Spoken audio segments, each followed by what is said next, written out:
on, you bastard! Brought to you by supporters who probably have better taste than this schmuck.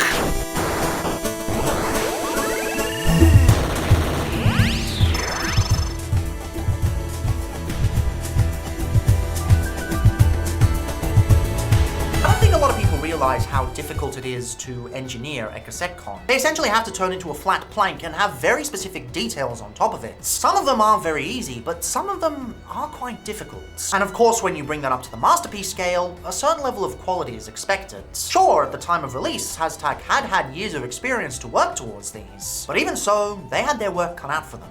So, how do they do? Ah yes, one of the oddest masterpiece releases to ever exist. The CassetteCon vs the Cassettron, or whatever it's supposed to be called, set was initially supposed to be a supplementary set for existing Masterpiece figures, to go with Masterpiece Soundwave and Masterpiece Blaster. Wait a minute, Masterpiece Blaster doesn't exist. When this set released, a lot of people speculated that we would eventually get a Masterpiece Blaster, but, well, all these years later, and nah, still don't have it. Wasn't even a regular Masterpiece numbered release, it was one of the special edition ones. So you'd think it was sort of a preliminary thing, but nope, we just never got Blaster. I guess he just wasn't that popular in Japan compared to Soundwave, if I had to take a guess. Not gonna pretend to be an expert on this sort of thing, but it is a pretty weird release in retrospect. One thing I do love about these, though, is the color they've chosen for the casings for the microcassettes. Yes, not cassettes, microcassettes. That is something I got wrong in the original video, and I've since learned. But one thing I love is that these are properly functioning microcassette holders, even though they are not to scale, obviously. Not like the G1 ones, but they are also cast in a transparent pink, to mimic Energon cubes, which is a really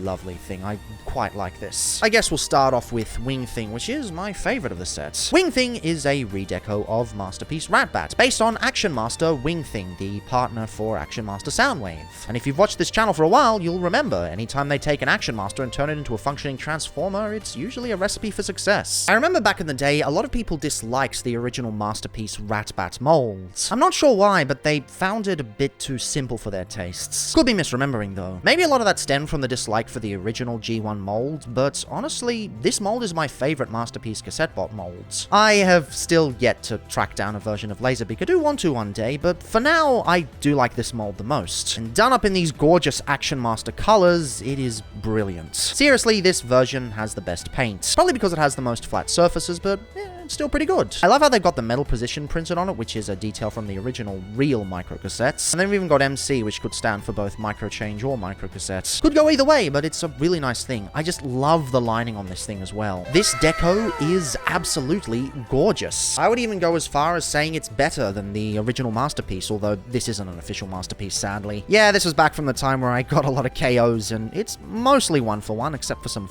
tolerances. But overall, it is a really lovely microcassette, and easily my favorite of the set. Even from the back, it is pretty clean. And again, it's a much simpler microcassette transformer compared to the others. But yeah, I've just always loved this thing. Now, for the sake of simplicity, I'm only going to do the dimensions once. It's basically 5.1 centimeters by 3.2 by 8 millimeters. And for sizing, here is next to a standard Legion figure, a standard Core Class figure, a standard modern Micromaster, a standard modern Minicon, Hello Orange, a not so standard Lego minifigure, and Crumbs. Continuing on with the other Decepticons, we have Enemy, and you won't be confusing whether Frenzy is red or Rumble is blue, because Enemy is both red and blue. No confusion there. This guy's also pretty good. He's got a lot of flat spaces, so they get to do the printing quite well. The deco isn't quite my favorite. It's not as stunning as Wing Thing, of course, but I mean, it's pretty hard to be as stunning as Wing Thing. But all in all, it does a decent job. I don't have as much to say about it, just because it's a much simpler beast. Just with some silver and red, but it's got the nice same little details there. It's nice that they were able to do this and add more cassettes to Soundwave, even if this one isn't as interesting a homage or as good to look at. From the back, it also looks pretty clean. In fact, I would say cleaner than Wing Thing. Though the Decepticon symbol on my copy is a bit misaligned. I'm not particularly happy about that, but I mean, it's a tiny little QC issue. Who really cares? This mold gets a lot of flack these days, but that's more in the robot mode. But I think for what it did and for the time, it did it pretty well. Not much I can really complain about here. I know I'm glossing over this one a lot, but really it's the same thing. The only thing really to criticize would be the lack of the stripes and color matching through the middle, but that's where the head is, and you already know what I'm going to say about that. There's only so much they can do with the scale. Now moving on to the Autobots with stripes. Originally supposed to be in the '86 movie before I think Ramhorn was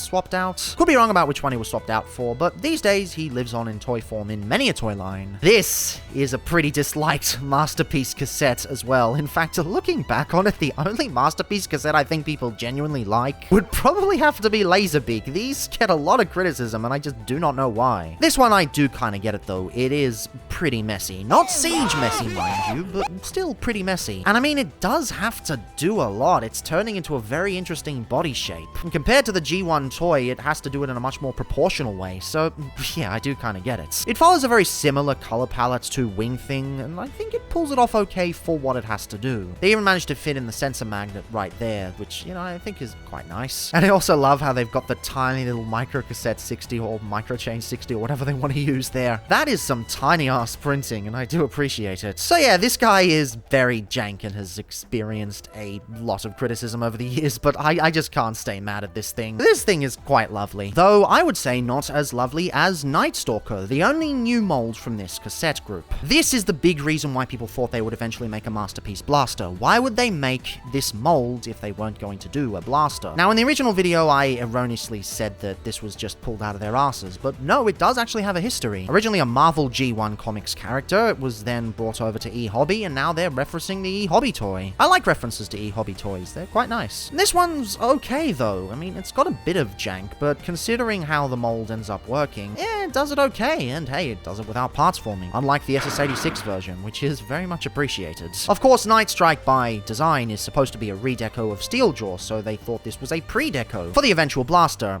Still hasn't happened half a decade later. I can kind of see why people did expect a blaster, so this set really is weird in the end. But hey, at least we got this mold, even though it was never used again. A lot of the messiness towards the bottom hides itself quite well because of the black deco. Guess it's the black convoy effect in action, baby. Don't know how this would have looked in full yellow, but for what we have here, it works pretty well. Uses its color scheme to its advantage. You can see from the back though that it's a pretty crazy transformation to get here. I think it's pretty cool that they managed to get the rockets to work without parts forming. I don't think it's an excuse for the SS86 version, which I still dislike the parts forming on, but hey, as a first attempt, they did pretty well. So yeah, overall, pretty decent cassettes. They're definitely messy in a few places because they have reasonably complex transformations for their size, but they aren't exactly the newest figures on the block, and for the time, they did quite well. In fact, I'd say even now they do quite well. And I appreciate the homages they're going for a lot more now that I know what they're actually trying to do. You learn about new things as time goes on, and we become more knowledgeable people. And of course, if you so desire, you can put them in Masterpiece Soundwave's chest. I think pretty much everyone knows how that's supposed to function, but I'd be stupid not to put in this review. It's just something it does, and everybody knows it does it. Let's start with my favorite cassette, shall we? With Ratbats. You want to come around here and bring down the wings like so. Bring around these sections and bring up the thrusters like so. Come on, out you get. Twist around the thrusters like so. Bring the wings down a little bit. This will allow you to get the head out, and the head fits over the top. It doesn't have any locking mechanisms, which I am a little bit sad about, and that locking mechanism issue does become a big problem on the KO version that I have, but here it's pretty sturdy. Bring these two together, bring them down like so, bring up these side panels here, and you're done. A lot of these engineering bits were later reused on the Siege version, so you can see a lot of the same DNA there, except these wings actually fold forward, which is a very nice effect. Enemy is a pretty fun one to transform as well. Bring down the legs like so. They're pegged into the arms, and they just bring down there. They're on double hinges that you can really just yoink out nice and easily. Come around and rotate them into place. Very shiny and getting in the way of the camera, but you bring the feet down on their ball joints. Bring this up a little bit. It doesn't really lock in place, but it stays there well enough. Bring down the arms. They sort of function similarly to the G1 toy, though as we've seen, functioning exactly like the G1 toy isn't exactly for the best. Somehow get the fist out of there. On both sides, come out. There we go. And last but not least, bring up the head and rotate it around, and we're done. Also a similar conversion that was used on the Siege version. Very nice. Now, Stripes isn't exactly ideal in some ways, but you kind of got to commend them given how difficult the design was. And I mean, it's definitely better than the Siege version, even though it's a lot older. We'll do the head first. You just bring out this tiny little panel there, and then bring out the head parts, and they come together. Come together right now over me. These legs will unpeg from the bottom here and come across. Bring them down and rotate them into place, like so. Unfortunately, you do get that panel facing forward a little bit, but it's not too bad. Come around to the bottom and bring these legs out. The tail is on a hinge that comes out there, and these two come together again right now over me. These come down and rotate into place. Bring the legs forwards, and you bring the back spikes up. So again, not ideal, but it does get the job done. And it's legal leagues better than the Siege version later. I do like the Siege version, but I get why a lot of people don't. It has a lot of flaws, and those flaws are perfectly understandable. Last but not least, we have Stripes, the only new figure from this. And I guess we saved the new molds for last. New mold that was never used again, which is a real shame. These bits rotate upwards like that. You got these tiny little spikes that are supposed to come out, but they're really difficult. I'm finding a lot easier to do off camera. One of them also has a tiny little crack on it, which is a bit unfortunate. I think it came out of the box like that. But given how grainy the original footage was, I can't go back and figure out if it was there or not. Hard to say. These legs pop out like so, along with the tail. They will just flip out the back. This will rotate upwards, and these will rotate backwards. They're on a double hinge, and they sit back there. That's something I got wrong with the original video. I thought they sat on top of the head, but no, these actually form the backpack, which is leagues better than what the Studio Series version did. Bring the legs down as you do, rotate them around, rotate them out of this into place. The head parts rotate out. You might want to keep these to the side here because we are going to collapse the head like so. And yeah, a little black lion works quite well. Definitely could have made a great companion to Masterpiece Blaster, but we never got Masterpiece Blaster. Oh, and you can also bend the legs if you like. Yay! I just realized Crumb's sitting in the background. Don't know why he's there. He should be out of the way. And in their robot/beast modes, yeah, it's clear the Decepticons have the advantage here. These aren't bad. I mean, I know I gave them a lot of flack in the original video, but here I've kind of warmed up to them. But it's clear from the outset that the Decepticons just get the cool shit. I might actually start with Night Stalker first, because I went really hard on him in the original review. Partially because it was mistransformed with that above the head, but now that I kind of know how it transforms and looking at it in retrospect, it's kind of cool. It's actually really expressive for what it is, with a lot of posing. And the sculpting is kind of immaculate. Everything here just works really well. It's got a nice low profile. It looks like it's going to pounce at any second. Very emblematic of the character, even though this is sort of a weird homage and not the original character. You can tell they put a lot of effort into this if it were eventually to be made into a steel jaw. It just never became a steel jaw, which is really unfortunate. All these years later and they still haven't reused it. That is a massively missed opportunity. I love the way that the missiles work at the back. It's a bit jank and they kind of flop around and don't peg in anywhere. And they do end up completely covering the tail. But it's a really clever transformation technique, and given the age, I can kind of let it slide. I know I've given other Transformers a lot less leeway, but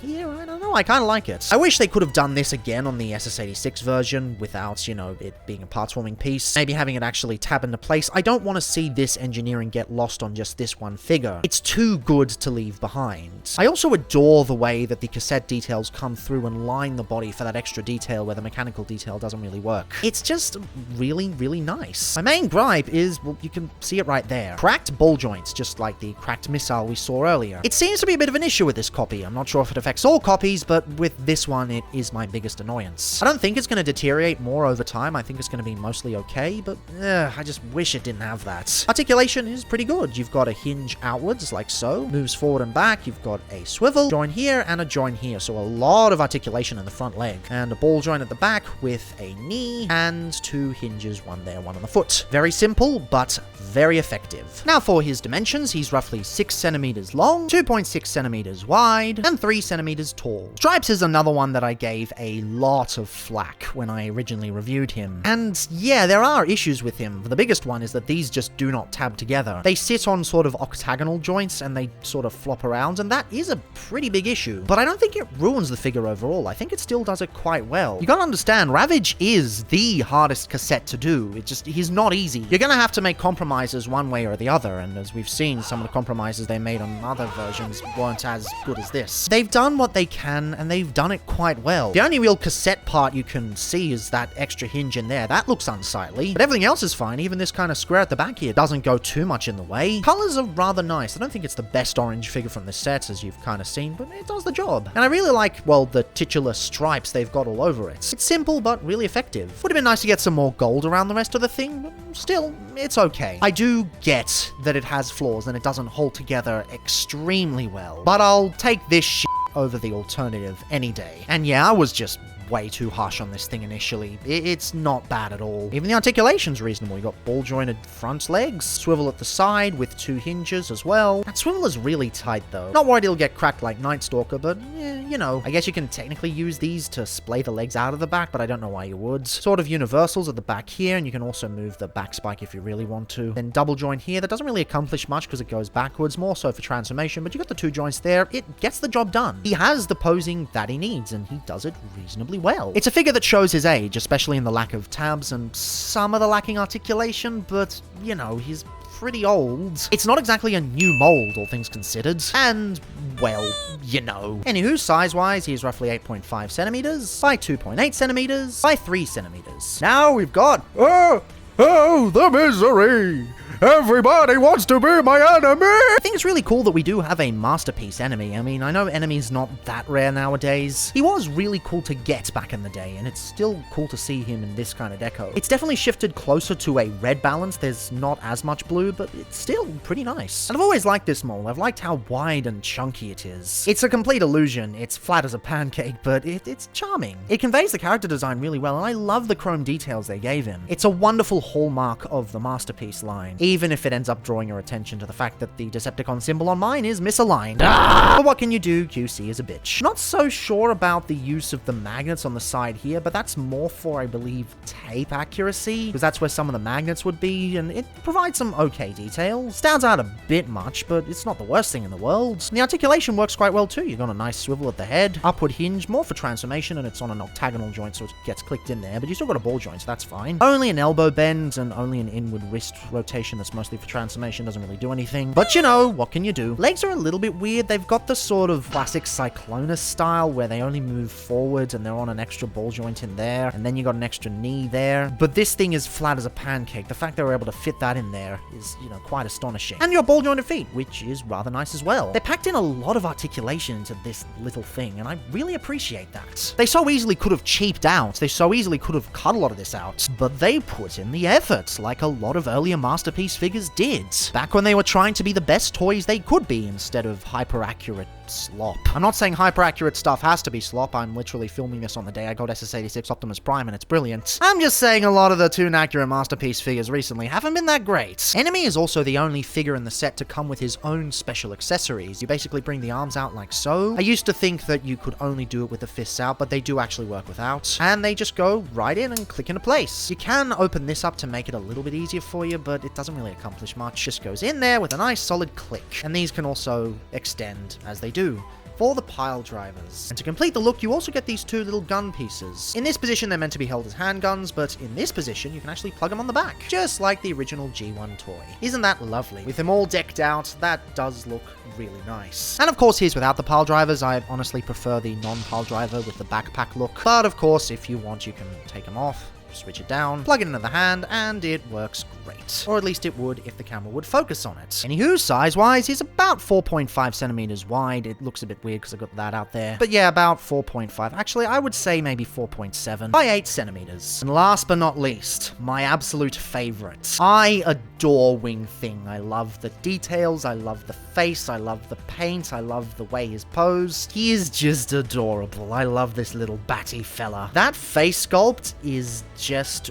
wonderful. I've never really had an attachment to G1 Ratbat, but this mold does it very, very well. He's just so adorable. I actually prefer this face sculpt to the way it was in Siege. That was just a bit too mean for my taste. This is just cute. I like it. This panel doesn't actually peg in. It's just sort of sitting there, but it's lined up really well and it's gonna stay in place. I haven't heard of any instances of these, you know, falling apart over time, so it's not really that much of an issue. The only time it's an issue is on the KOs. You can see with my KO Ratbat here, it just does not line up at all. But that's a KO, so that doesn't count. I'm not going to review the KO because I'd rather just re-review Wing Thing, because he is brilliant. I also love the way that the cassette details come through on the side here. It just gives him so much life, and they got the lovely black paint there, and the wingtips are awesomely shaped, and the way they even got the jetpack at the back, like, damn, that is lovely. That is lush. Easily the favorite Masterpiece-alike cassette that I own, both official and unofficial. And a lot of people seem to hate him back in the day, and I don't know why. I can't go back and find out why, because most people have forgotten. Researchers just